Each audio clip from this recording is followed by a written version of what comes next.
హామీల అమలుకు నిధుల సమీకరణలో భాగంగా తెలంగాణలో భూముల మార్కెట్ విలువ, రిజిస్ట్రేషన్ ఛార్జీలను పెంచాలని రేవంత్ సర్కార్ నిర్ణయించిన సంగతి తెలిసిందే. ఈ నిర్ణయం ఆగస్టు 1 నుంచి అమల్లోకి రానుంది.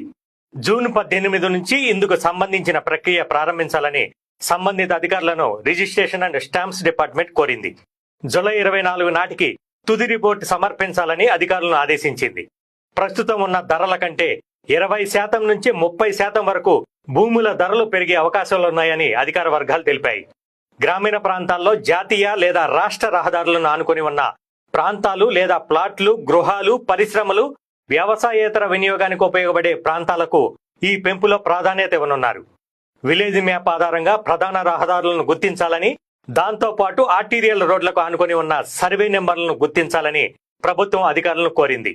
ఇందుకోసం రియల్ ఎస్టేట్ కంపెనీలు పంపిణీ చేస్తున్న బ్రోచర్లు, ఇతర ప్రకటనలు